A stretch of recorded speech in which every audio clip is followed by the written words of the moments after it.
the issues of climate, land, agriculture, and biodiversity.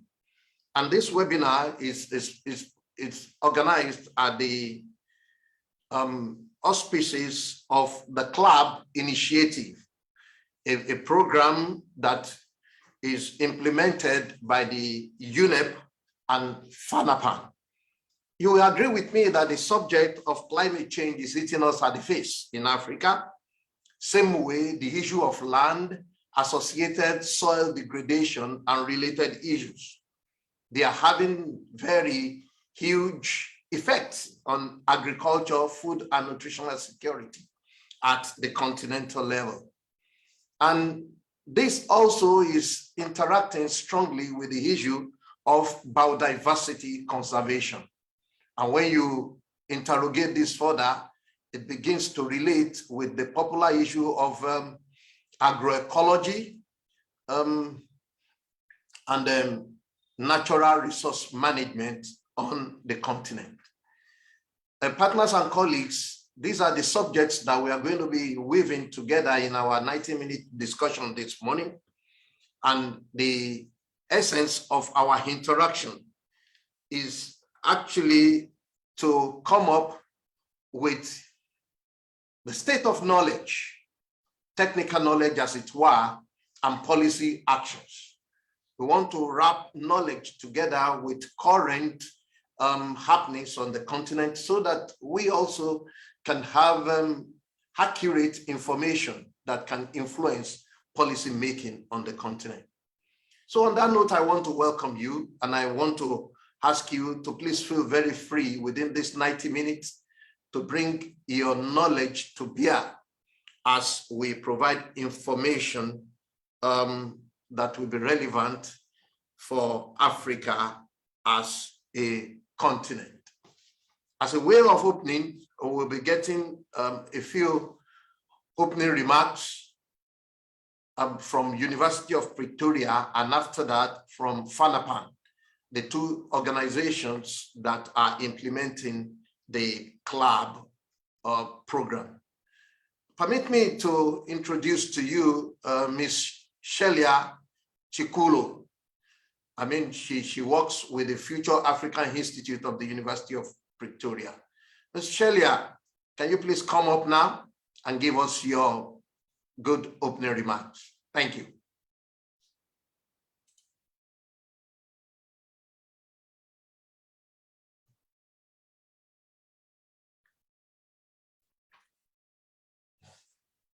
Okay.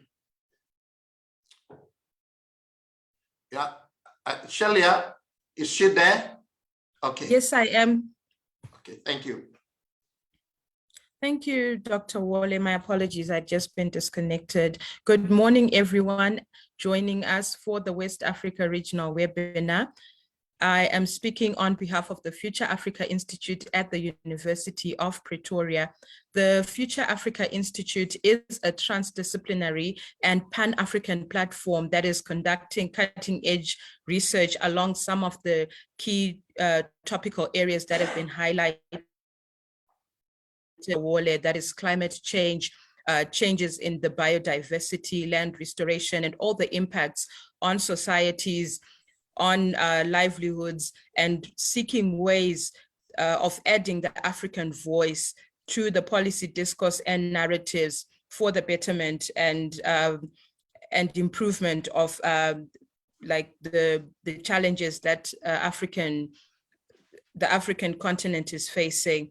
So I'll just briefly share about the Club Africa project and what has been happening. In the month of May, we conducted a series of 4 thematic webinars on the 4 areas of climate impacts on food systems. That was the first one. And then people, animals, ecosystems, health, and well-being.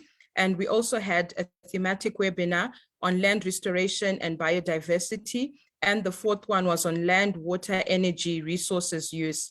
So out of these thematic webinars, we drafted policy briefs, which are now being presented in these regional webinars. The West Africa Regional Webinar is the 4th out of 5 webinars that have been organized, and we are honored to have the Forum for Agricultural Research in Africa hosting the West Africa webinar. So we hope that participants in this audience will have an opportunity to listen to the main outcomes and policy recommendations that have come out of this process, and hopefully add the voice and ensure that the West Africa issues resonate and are amplified in the policy briefs. And we hope that the final outcome of the advisory notes will culminate into greater engagement as a build-up towards the COP27 in Egypt. I will stop there, and I wish everyone good deliberations and successful engagement. Thank you. Back to you, Dr. Wole.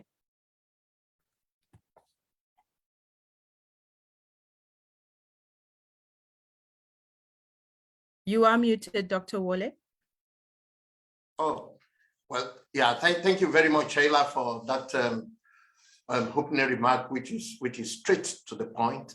I'm going to call the representative of the Chief Executive Officer of FANAPAN, Dr. Makinda, to give us the opening remark from FANAPAN and to declare the webinar open. Thank you very much, Dr. Wole. Ladies and gentlemen, all protocols observed. I would like to start by saying good morning, bonjour, wherever you are.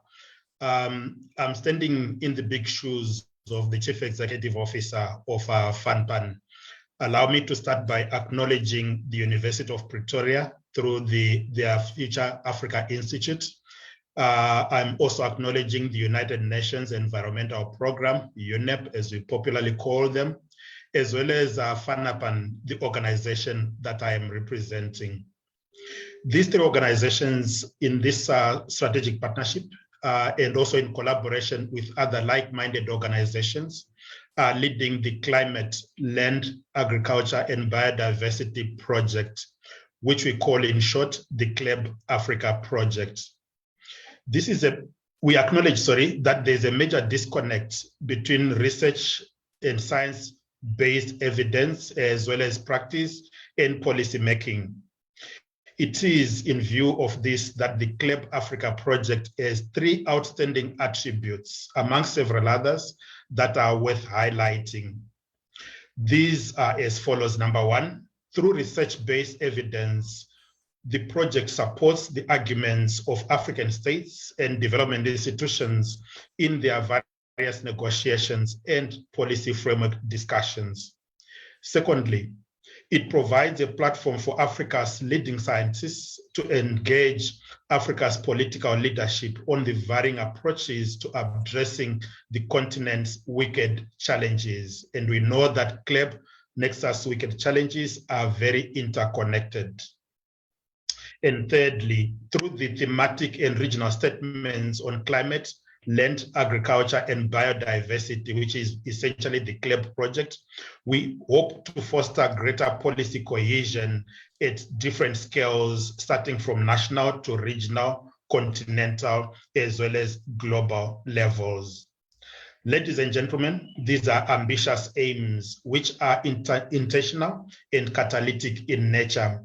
And also they will ensure that the translation of these CLEB Nexus evidence informs practice as well as decisions and policies for a meaningful transformation as well as wider impact. It is in view of this that the CLEB Africa project aligns very, very well with FANPAN's mandate. And who is FANPAN?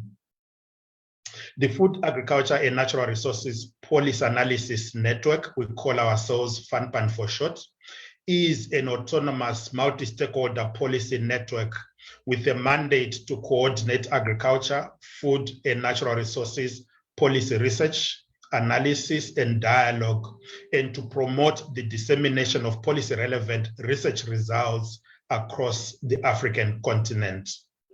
Most important and relevant here, we provide a platform for dialogue and engagement of all key stakeholders in food systems.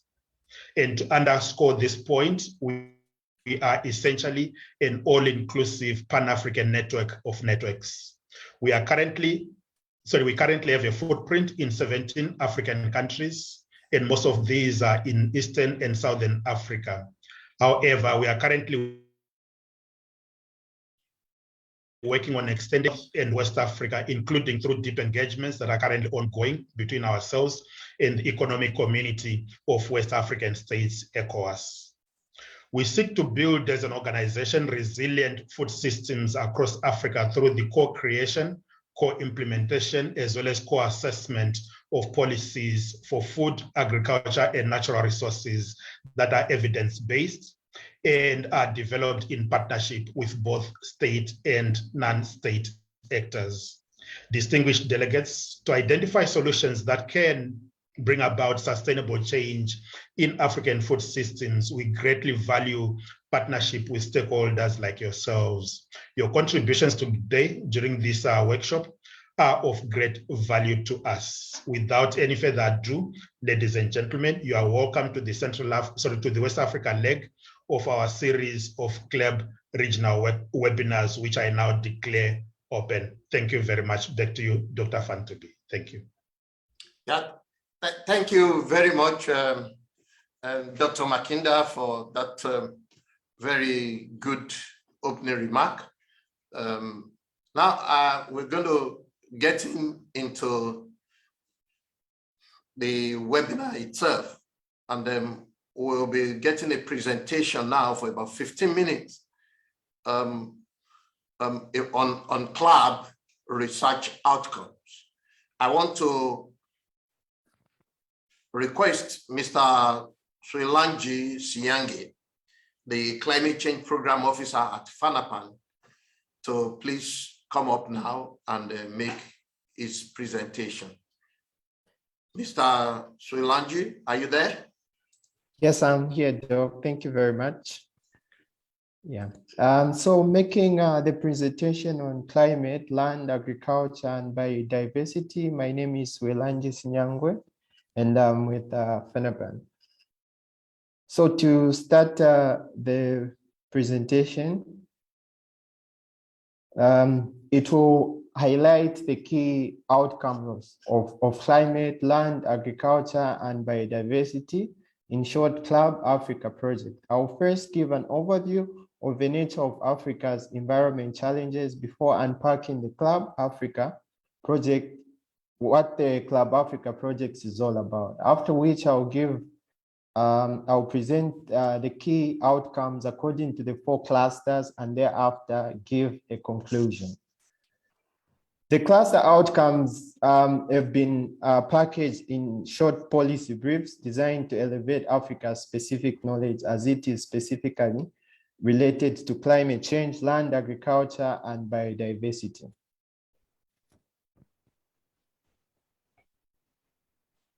Climate change is bringing repeated extreme events such as droughts and heat waves, which adversely affect, among other things, the ability of poor people to cope with crop failures or maintain food security as their savings, productive assets, and human capital increasingly diminish.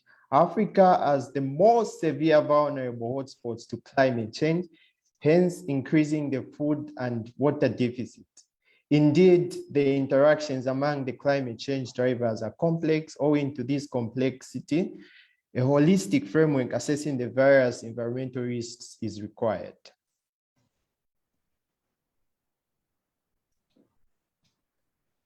About the Club Africa project, the relationship between the climate change together with biodiversity and ecosystem services, as well as land, water, and energy management, provide the foundations for sustainable development and human well-being. Club Africa project was conceived by Future Africa and generously supported by the French Embassy, the French Agency on Development, AFD, the Bill and Melinda Gates Foundation, and the UNEP.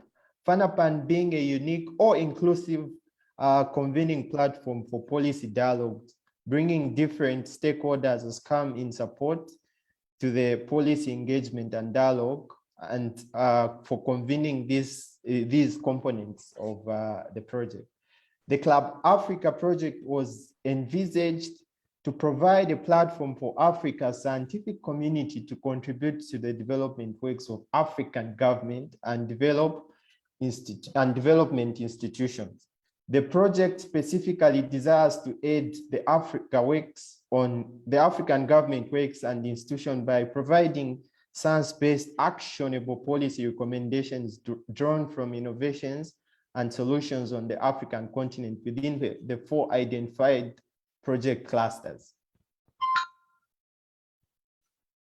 The project specifically desires to aid the works of African governments and institutions by providing science-based actionable policy recommendations drawn from innovations or solutions on the African continent within the 4 identified project clusters. The clusters are namely climate impact on food systems, land restoration and biodiversity, people, animal, ecosystem, health and well-being, land, water, energy, and resource use. Hello, Suwilanji, and get back to the presentation. Hello, Suwilanji, can you hear us? Yes, I can hear you. Please proceed. We had just lost you for a second. Thank you. Okay, all right, okay.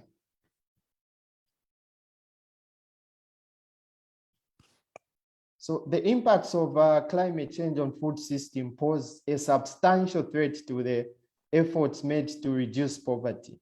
Africa's government frameworks at the regional and sub-regional level are generally sound regarding the necessary expressed or implied provisions for addressing climate change and its impacts. Transforming Africa's food systems will entail building the capacity of food system actors such as individual farmers, households, and communities to enable and adapt and respond and recover from the environmental, economical, and social shocks which can affect a lot of livelihoods. Still on the cluster outcomes, on climate change impacts on food systems, the main key policy recommendations are to enhance a robust financial investment strategies that include participation of the private sector, document and integrate indigenous knowledge system into the knowledge into other knowledge systems. Then the other recommendation is to promote agriculture practices that create regenerative food systems. And also another recommendation is to implement adaptation solutions and further promote uptake of food laws and waste measures. Next slide. So still on the cluster outcomes on people health, people, animal, ecosystem health and well-being. One Health approach demands collaboration across the 3 interdependent sectors: animal health, human health, and ecosystems to prevent, detect, and respond to disease threats. African ministers of health and environment demonstrated an early commitment to One Health when they signed the Libreville Declaration at the first intra-ministerial conference on health and environment in 2008.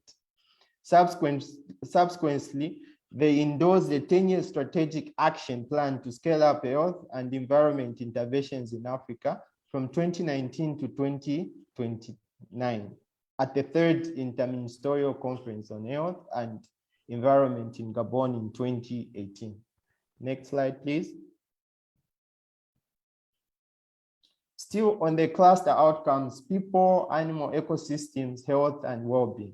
The nexus between animals and ecosystems well-being has significant impact on health and well-being of people. There is compelling evidence linking the disruption of human, animal, and environment interface with infectious disease outbreaks. Over 75% of emerging infectious diseases have been zoonotic in nature, transmitted from animal hosts to humans. Land use change, consumption of wildlife, and tourism activities can result in spillover of pathogens between wildlife, livestock, and humans. Biodiversity Laws can negatively impact food security, immune response, and mental health. Next slide, please.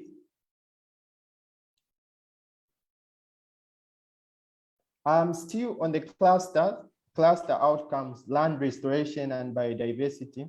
The land restoration and biodiversity conservation includes a set of coordinated actions that engage local communities, interventions, which include, among others, improving soil health, carbon capture, biodiversity by replenishing organic soil matter, promotion of farmer extensive knowledge and practice, and lastly, to improve the larger ecosystem through landscape management, enrichment techniques that consist of including species adapted for different ecological functions.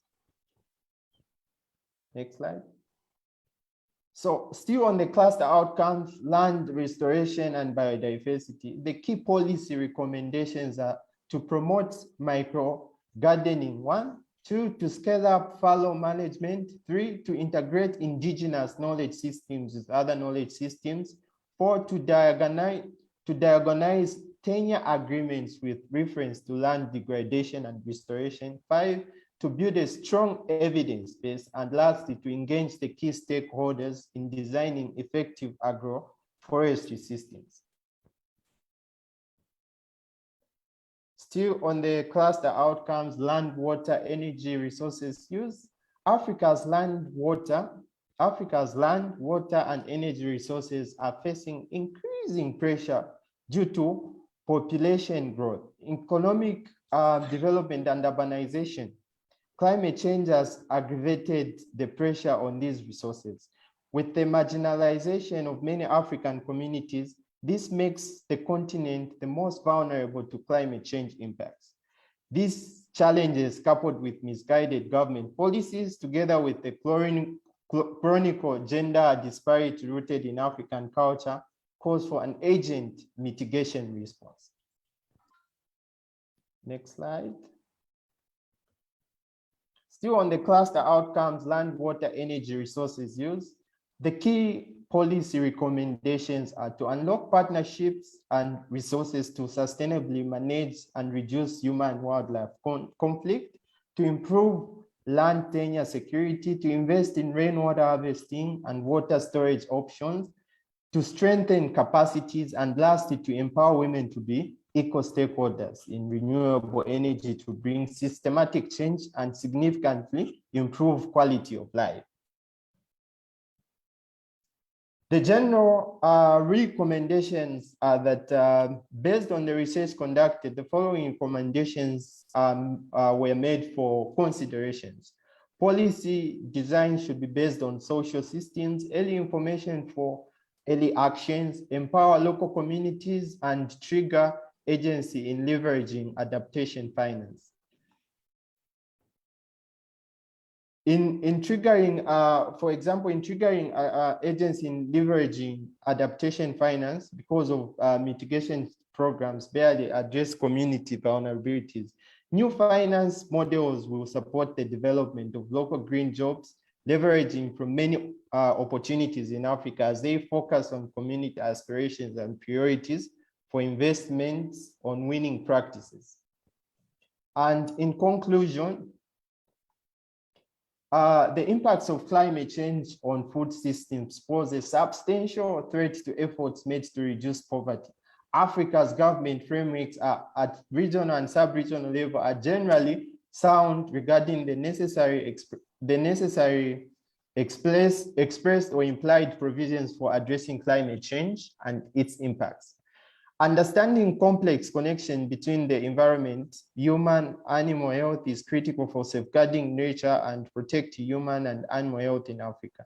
The One Health approach transcends multidisciplinary and transdisciplinary concepts and expands in scope to cover ignored fields. Lastly, in conclusion, coordinated land and water governance offers possibilities of better capitalization on mutually reinforcing efficiencies in land water use. African countries should coordinate land, water, and energy governance frameworks within and where possible beyond their jurisdictions, combating desertifications and land degradation, and mitigating the effects of drought will source long-term social economic benefits for people living in dry lands and reduce their vulnerability to climate change. Thank you very much. Over to you. Back to you, Doc. Thank you, Soelanji. Let me just take over from Dr. Wole at this point. Thank you so much for presenting the outcomes of the club project. Please allow me not to have my video on because of bandwidth issues. But at this point, this is when we get into dialogue. This is the point when we really unpack what climate impacts on food systems mean to each one of us, what land degradation and biodiversity, what animal people health intersections mean to each one of us. And we are going to spend the next hour or so just unpacking, sharing experiences from our different institutions, and perhaps crafting some key messages that we can package together to give to our policy makers and our leaders, so that when they go to those global platforms like COP27 that is fast approaching, which is going to be the African COP, as so it has been termed, we want to make sure that the message is right, and that's what we want to do at this point. So to get us started, we have asked a number of colleagues who are representatives at a continental, at a regional level, to perhaps lead us in those reflections. And we are going to hear from a few colleagues. We're going to hear from Mr. Kofi Akwaye, who is the YPAD Africa Coordinator, YPAD being the Young Professionals for Agricultural Development. We are going to hear from Mr. Ibrahim Sidibe, who is the Coordinator for the Initiative for Agricultural and Rural Development in Mali. We're going to hear from Dr. Manyeo Mutamba, who is the Food Systems and Rural Development Head at African Union Development Agency, New Partnership for Africa's Development, AUDA NEPAD. And we're going to hear from everyone who is on this platform today. So I think let me start off by perhaps giving the youth a voice. Let me go to Mr. Kofi and ask him to reflect on what he has had. From a youth perspective, from a young person's perspective, we know that Africa has got the youngest population globally. The challenges that we have been talking about really speak to this young population. Will they have anything to work with in a couple of years' time? You've heard about the 4 Club Africa themes. Which of these 4 speak to you? And from a young person's perspective, what is the most urgent challenge to be addressed? Over to you, Kofi. Thank you, Dr. Mwamakamba, and good morning, good day to everyone here. In the conversation on climate, land, agriculture, and biodiversity in this forum, I would project the conversation on climate change impacts on the food systems as one that we should pay attention to. And this is because in the case of Africa, there are projections on yield reduction showing that the projections show that there would be close to a drop in close to 50%. And we are looking also at this possibility that by 2100, the year 2100, which we barely think about, crop revenue forecast is likely to drop by 90%. With all these challenges, we notice that even more disturbing, there's a forecast that the portion of undernourished people ascribed to sub-Saharan Africa which is 24% at this time, would even rise to 40 or 50% by 2080. And I think this is something that requires that we pay much attention to. And for the 6,000 youth across Africa that we are connected to in YPAD, we like to see agriculture as a viable job option. And this is because this is what feeds us, and we are part of the 60% of the continent's population involved in agriculture. Agriculture itself has presented itself as the biggest employer of people on the continent. And so it is important that we pay attention to climate change and its impact on agriculture, the food systems. Thanks, Kofi. So I appreciate that the youth want to sort of see agriculture as a viable source of employment, right? But what are the youth doing for themselves, right? We are talking about the impacts of climate change on agriculture. Are the youth waiting on the grown-ups to solve all the world's problem? What are the youth doing to address the challenges of climate change? Yeah. So from our side at YPAD, we project youth as part of the solution and not a problem in themselves.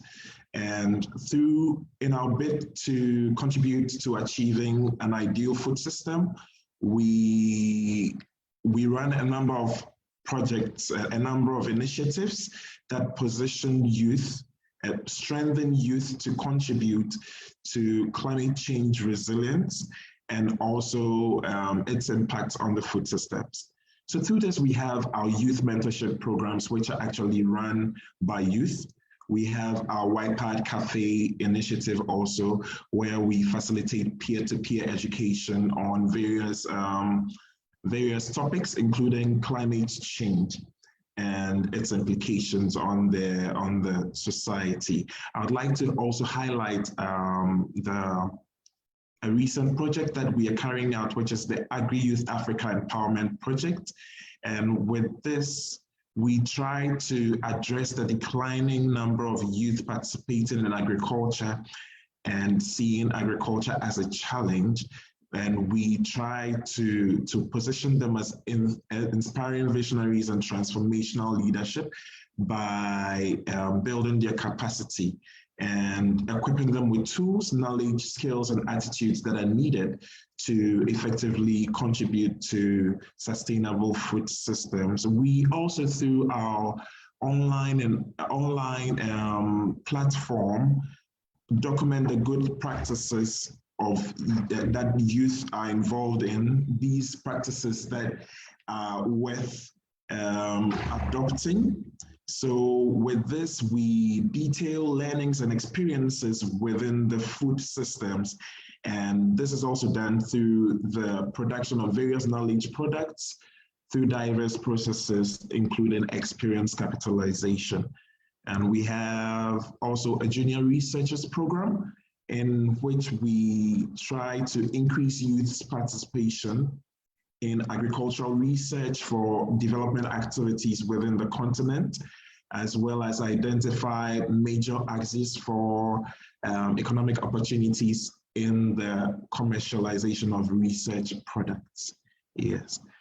Yeah, it seems I've gone on, but one very important aspect that I would want to mention right now, I hope I don't talk too much about it because I'm very passionate about it. This is YPAD's involvement in the Consortium for Youth Organizations in Agricultural Development and Climate Change.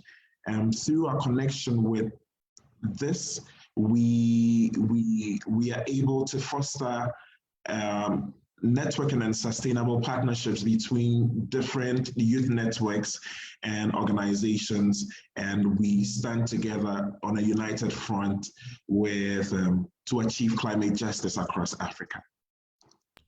Yeah. Wow, that sounds really exciting. And it's good to know that the youth are not sitting, waiting on others to solve everything for themselves. So the youth are the solution. That's what I'm picking from what you are saying. Also very interesting, the point that you have raised about the youth to youth mentorship.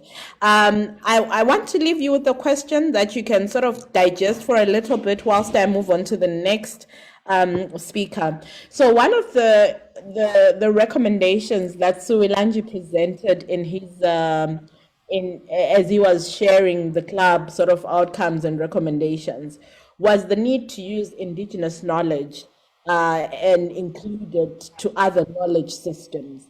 So I know WIPOD is a young professionals platform, but I wonder if you can maybe think about how WIPOD is possibly linking to indigenous knowledge, if there are opportunities for, the sort of your young scientists to also work with farmers and, other people who are custodians of indigenous knowledge to bring those two knowledge systems together for the betterment of the continent. Just think on that for a while. Let me move on now to Mr. Ibrahim Sidibe, who is he is the coordinator of the Initiative for Agricultural Rural Development in Mali. Ibrahim, welcome. It's good to connect with you after some time, and I am hoping that you can share with us some of your reflections on the 4 thematic areas of the Club Africa project, and just speak to us on which of the 4 themes speak to you and what you believe is the most urgent challenge to be addressed, and how your organization is going about addressing that particular challenge. Ibrahim, over to you.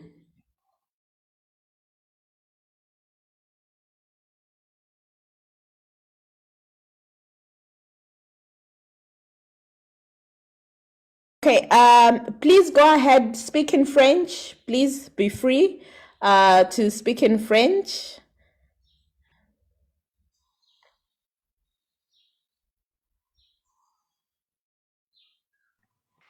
Monsieur Ibrahim, nous vous invitons de parler de votre intervention. Bien sûr, vous pouvez continuer à parler en français. Il y aura une équipe pour traduire ça pour toute l'audience. Merci.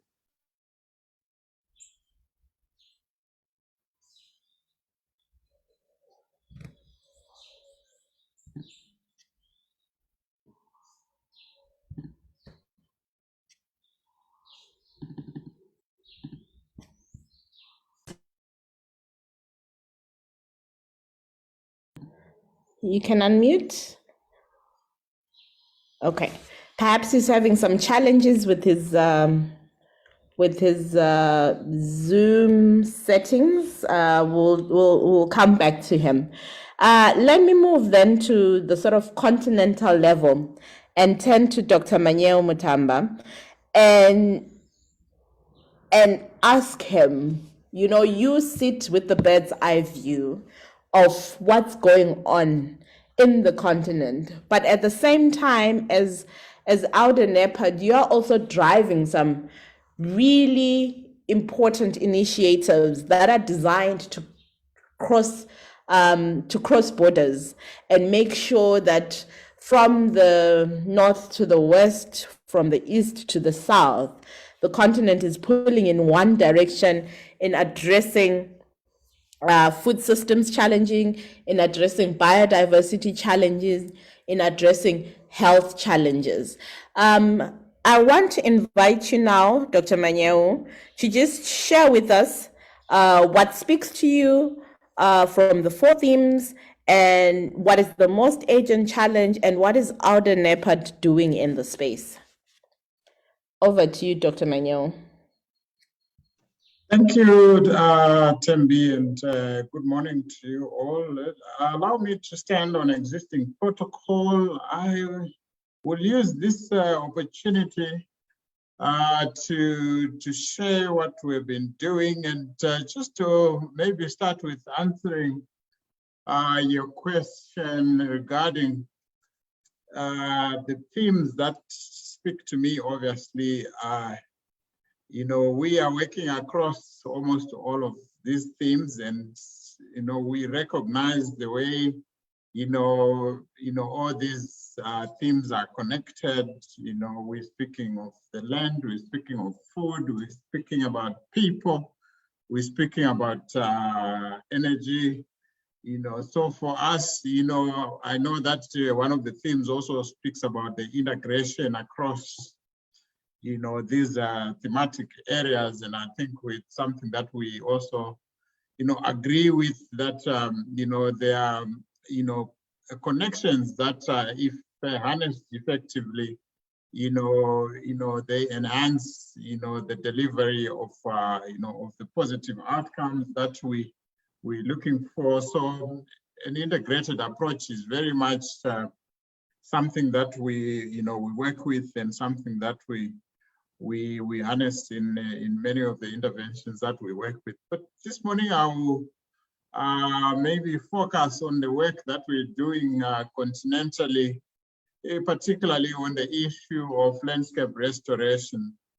I know that one of the themes also speaks to landscape restoration, and I thought this would be probably an area that, I might want to share what we are doing as a continental development agency of the African Union. You might be aware that we are the Secretariat for the Africa Forest Landscape Restoration Initiative. It's also known as AFR 100 in short. Essentially, this is an initiative that was launched at Paris, the COP in Paris. Essentially, it's a Pan-African initiative. It's a member states-driven initiative with a goal essentially to restore 100 million hectares of degraded lands, through restoration initiatives. Essentially, this is a commitment by our member states, to participate in restoration, and each member state, has pledged, the amount of hectares that they want to commit to restoration by 2030. So far, we've had 32 member states, African member states, that have committed to, to this initiative, and we have a total of, 127 million hectares already that have been pledged for, for restoration in the, between now and 2030. And obviously, the goal of restoration goes beyond, for us, goes beyond, just planting trees. We're looking at, restoration in a very broad sense. We're looking at, restoring degraded lands through different approaches, including the trees we've spoken about, but including other techniques like agroforestry, and also including, the uptake of, regenerative production systems. The idea is not only to reforest landscapes, but is to restore, landscapes to their productivity, is to improve food security, is to improve access to, to products. It generally is to restore, ecological function and environmental services that are productive and that are, essential to human existence. So this is the work that we've been doing, and us as a secretariat, our function, is really around tracking progress, around supporting member states, raising resources that they require, to be able to undertake, the operations that they are, undertaking. We are also, tasked with mobilizing the private sector to be a part of this. And, we believe that, a private sector, contribution is a key part of how we can be successful in landscape restoration. We are also mobilizing the youth, and we are, actively and directly, engaging with the youths. You know, we are actually supporting young entrepreneurs whose projects or whose businesses have an impact on, you know, restoration of land. And last year alone, we disbursed small grants of more than $500,000 just to support young people to get their projects off the ground, to scale, you know, their projects that we believe showcase how you can make money, but also contribute to the restoration, effort. So, you know, we actively working with young people. We believe that, if we are to be successful going forward, we really need to get these young people excited about restoration, excited about land management, and excited about the future of our environment, and actively taking part in being part of the solution, as we heard earlier. So we are actively, supporting, those initiatives going forward. And yes, as I said, we are also monitoring progress. So we are actively tracking the number of hectares that have been restored. We're also tracking, other socioeconomic benefits of restoration, like the number of jobs that are being created, and the like. So that's what we're doing. And maybe I'll stop here, but I'm happy to give more details in case there's interest. But you can also get in touch with us if you want to hear more about what we're doing on landscape restoration. And obviously you can also find information on our websites relating to the AFRA 100 initiative. But thank you for the opportunity, to share what we're doing, and I'm available for further discussions on this.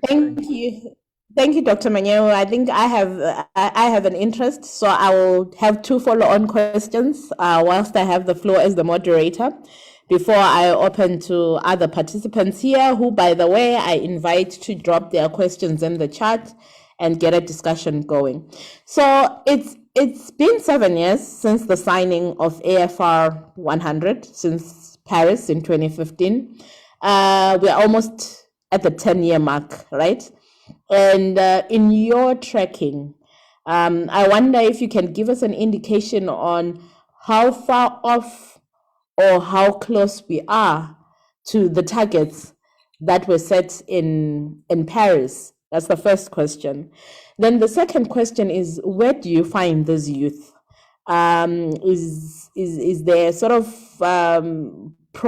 specific project per country where young people can come through, with linking up with organizations like YPAD, which, by the way, focuses on the professionals. So it means that those that don't fall under the professional bracket may not be accommodated in some of the programs or projects. I might be wrong. Kofi can come in later to advise on that.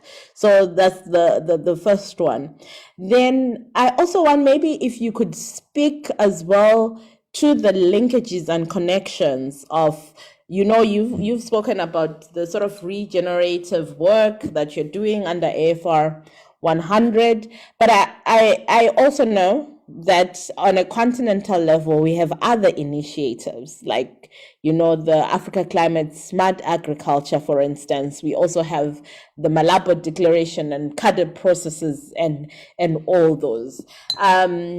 When I look at them, I wonder if there are any connections that are made across these many different initiatives that we have at a continental level. And are we getting to a point where, as a continent, we can say we are making progress on the Sustainable Development Goals, or we are making progress on our Agenda 2063? Might be a mouthful, but you can maybe take what you can and just respond to those. Thank you. Thank you very much, Tembi. I will attempt to answer some of your questions, and obviously, I think maybe in the discussion, we will also, hear from other colleagues in terms of, like, for example, with respect to how far we've gone and whether we're making progress. But I'll give my take in terms of your questions. In terms of how far we've gone with respect to the restoration agenda as a continent, I can just highlight that from a commitment point of view, I think we've done quite well. As I said, we already have 32, African member states that have already pledged, commitment to the restoration agenda. Essentially, they've pledged the number of hectares as a country that they intend to, to contribute. And I should say that, almost the majority of the countries are in West Africa, actually. But, from, a point of view of progress in terms of actual implementation on the ground, this is another thing, because it's one thing to pledge, to say, I'm going to restore 2 million hectares of land, in the coming 10 years. But it's another thing to actually, get down and actually do it. So, as a secretariat, we are, of course, encouraging member states to come on board and to, to commit. So now I say we have 32 member states, a total of 127 million hectares that have already been committed. So this is already beyond the initial target of 100 million hectares that was envisaged at Paris in 2015. So from a commitment point of view, we've already surpassed the target. Now, when it comes to the actual, restoration work that has gone on, so far, I'm glad to say there's been progress, but there's a lot more that can be done. But I should also mention that we are still in the mix when it comes to, developing, decent tools to track progress, in a transparent way, in a way that is accurate, and also that is, that verifies also what's happening on the ground. I can just give examples, like for example, in Madagascar, they're already 38%, towards, in terms of the restoration effort. So they've already restored 38% of the, the areas they've pledged for restoration. Rwanda has achieved already 35%. Tanzania, 7%. Kenya, 4%. Zambia, another 4%.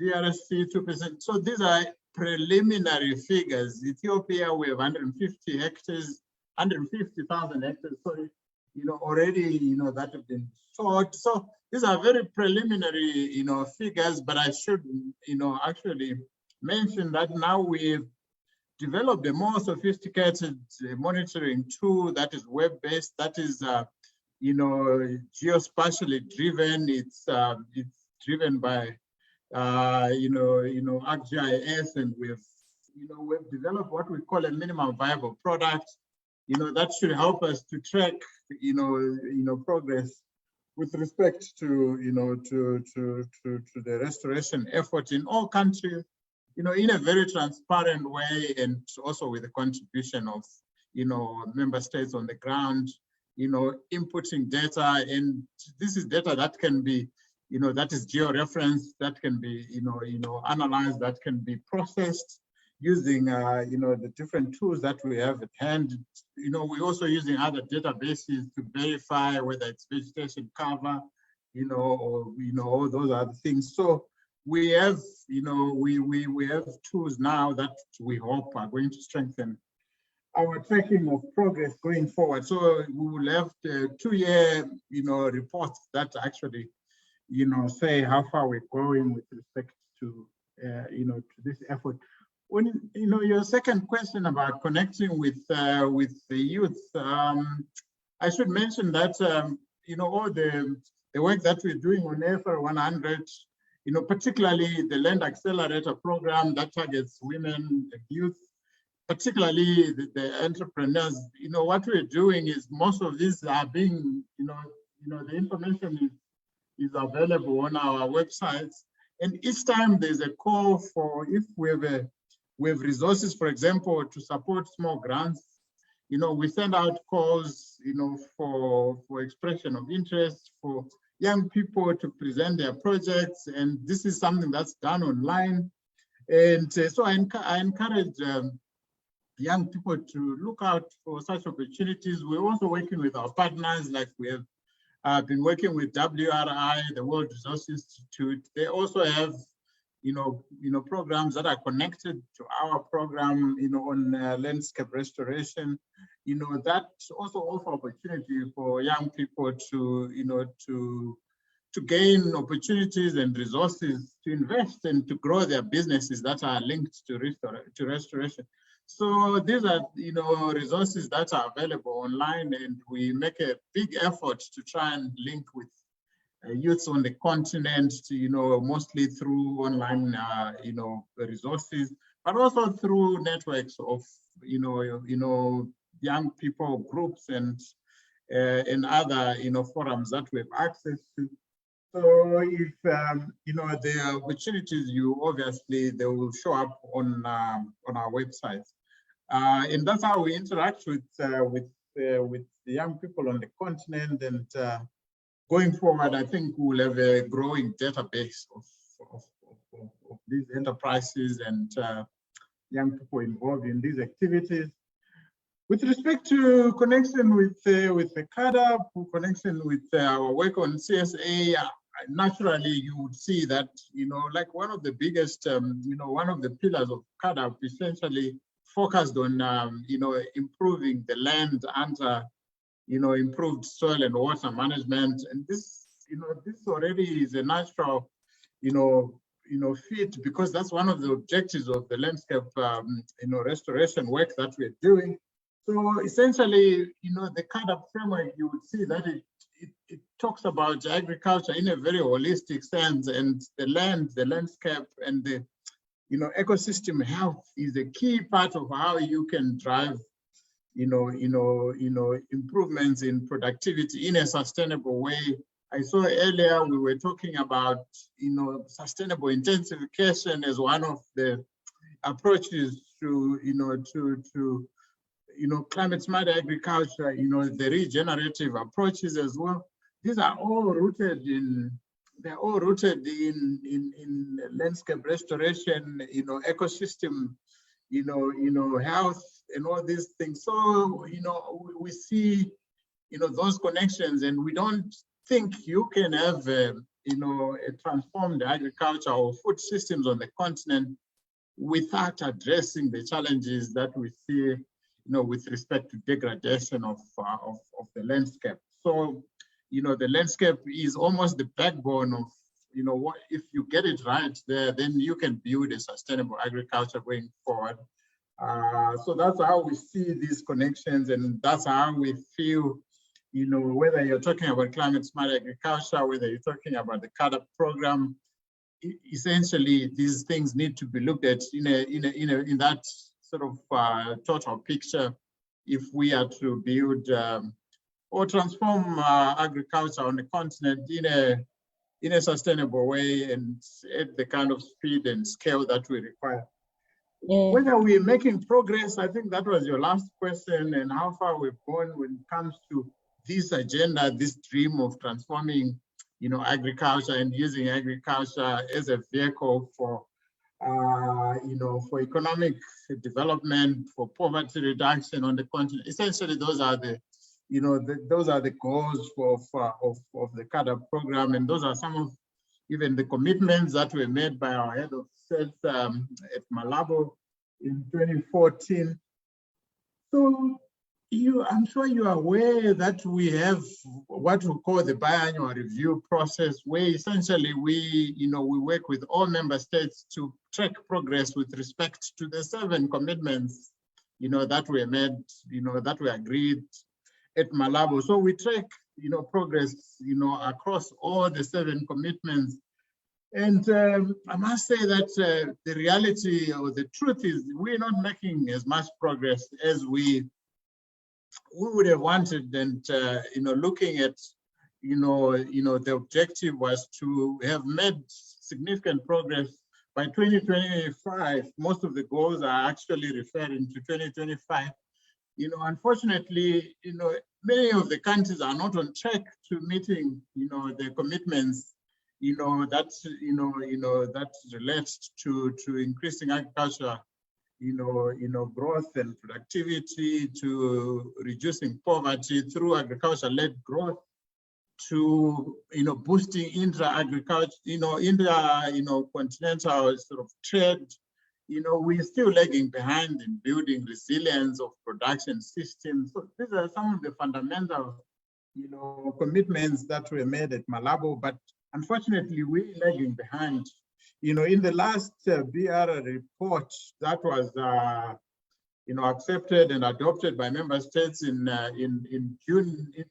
February this year, only one country was on track to achieving all these Malabo, sort of commitments, which is Rwanda. Unfortunately, that's how dire the situation is. But I should say there were also a number of countries that were judged to be progressing well. I think there are about 12 countries that were judged to be progressing well, but there are a whole number of countries that are not on track to achieving the Malabo commitments, So we are progressing, but maybe not as fast as we want. Not as fast as we would have wanted. And obviously it shows that there's a lot of work that needs to be done. And I know that we've made some decent plans through the National Agriculture Investment Plans. But when it comes to implementing those plans, that's where we really need to accelerate, our efforts. And, if we are to pick the pace and to deliver, the commitments that were made by our member states, there's a lot of work that needs to be done in many of our member states. So that's how I can, wrap my comments on that. Thank you so much for the intervention. I think the picture is clear. Since Paris, some progress has been made. There's also a meeting of minds as far as the Continental's initiatives are concerned. They speak to each other. And although we have made some progress, we need to do more. I think that's what I am getting as the bottom line. Yes, and just to mention that, I think member states have really stressed that as a continent, we really need to step up when it comes to implementing. We, of course, we are good when it comes to the analytics of the problem. We're good when it comes to planning, but when it comes to implementing, that's where, we still have a long way to go. We really need to step up, and we need to sharpen our capabilities when it comes to designing and implementing impactful, and large-scale program, projects and programs that transform lives and livelihoods. That's where we're falling short, and I think that's an area we really need to focus on. Thanks. Sorry for jumping in. No, I think that message is received loud and clear, and part of what we want to do here is to come up with those ideas of how we can step up implementation. Yeah, we have excellent policies, initiatives, but it's the how on the ground. And I think we have some of those people within this webinar that are actually working on the ground. Mr. Ibrahim Sidibe, unfortunately, is having challenges with his microphone and is not able at this time to sort of speak and share with us.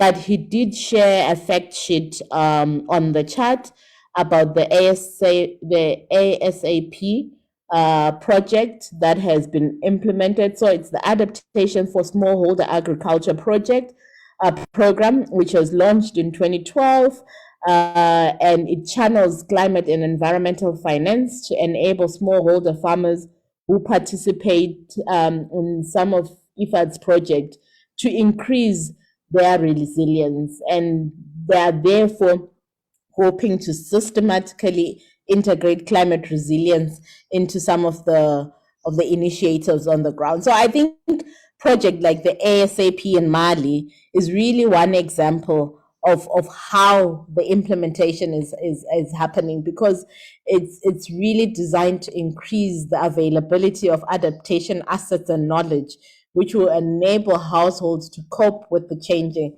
climate situation. It's about making sure that the people that are most affected by climate change have the means to be able to deal with that. So I think Mr. Sidibe's intervention in the chat there comes in quite nicely after Dr. Manyewu's call for action and for implementation. Kofi, I know I parked you with a question on indigenous knowledge. So before I come to you, I would like to open the floor now to the participants here who may have questions, who may need further clarification from either the presentation that was done by Suilanji, from Kofi's comments or Dr. Manyewu's comments, or from Ibrahim's intervention in the chat. So if you want to just have a moment of reflection and sharing, please raise your hand so that we can see you and we can call on you. In the meantime, let me come back to Kofi to hear if he has given it some thought. My question on integration of indigenous knowledge and the sort of scientific knowledge that probably the members of YPAD would be bringing. Kofi, over to you. Thank you, Dr. Makamba. And this is an interesting question because it keeps me. Kofi, I think you're far from the mic now, unless it's just me. Is it clearer now, please? Yes, that's much better. Thank you. Great. Thank you so much. Thank you. So, on the question of indigenous knowledge, I would say in the past, we have taken note of various indigenous approaches which have yielded great results in maximizing production while protecting the soil, water, and environment in general. But unfortunately, not all these have been documented. And so with the examples of our interventions at YPAD, what I would mention are three important things.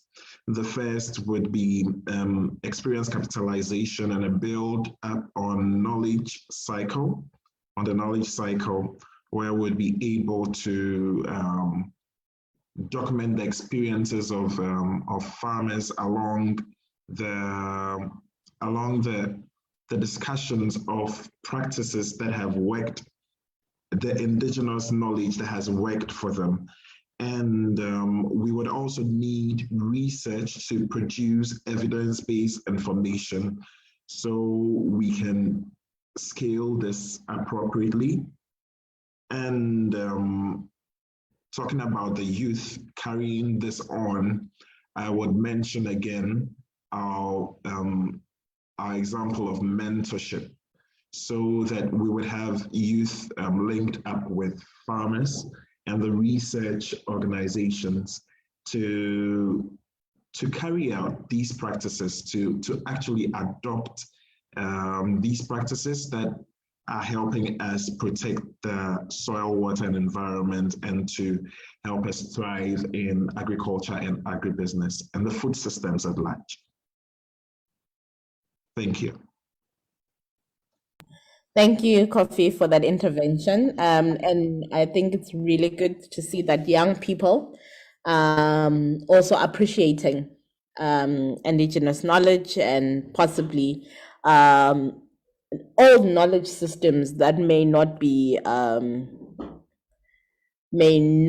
be appreciated as much. I know that one of the recommendations of the latest IPCC report as well was to actually give indigenous knowledge and traditional knowledge systems the prominence that they deserve, because they are as equally important as your sort of scientific knowledge. I'm not seeing any raised hand. I'm not sure if we do not have questions, if everything has been crystal clear. But at this point, I would like to pause for just a minute to see if there'll be any hands any messages in the chat that come through, any reflections. This is an opportunity, dear participants, for you to share the work that you're doing in your various organizations that is in line with the 4 thematic areas of the Club Africa project, which is climate impacts on food systems, land degradation and biodiversity, also looking at land, water, and energy nexus, as well as people, animal, and ecosystem health. Please, I'll just pause for a minute to see if we have anyone who would want to share their work or reflect on what they have had today.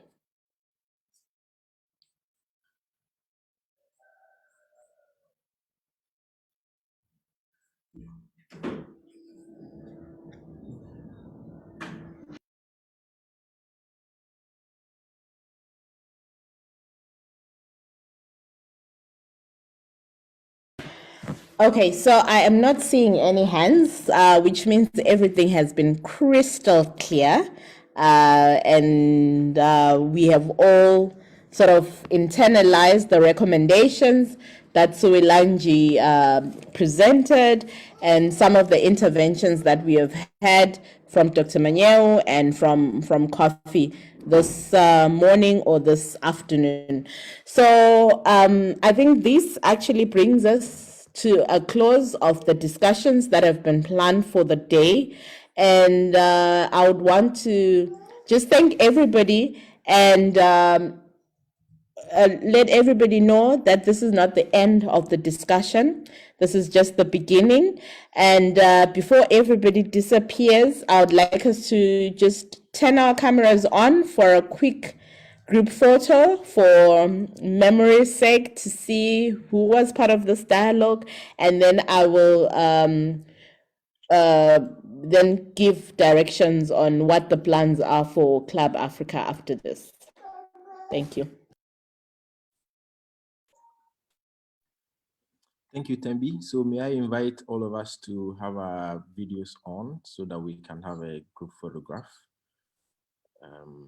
Yeah, so we wait for the rest of the team to put their their videos on. Pamela, Yvonne, Justina. Thank you.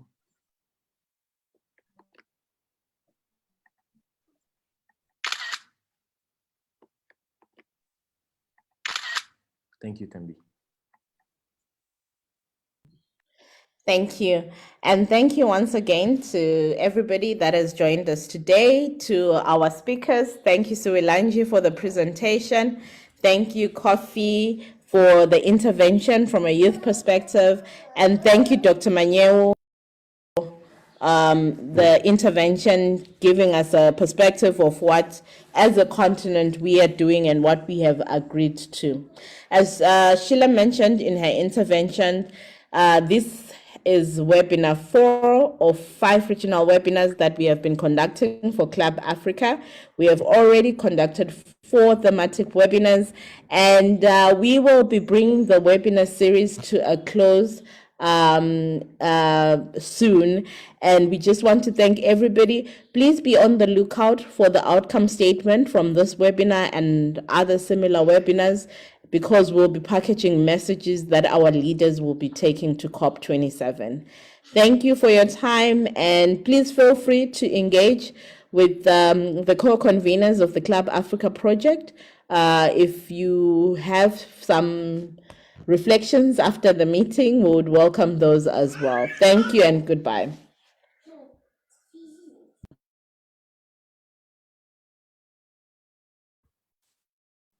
Thank you. Bye-bye. Thank you. Bye. Thank you. Bye. Thank you so much. Thank you, everyone. Bye-bye.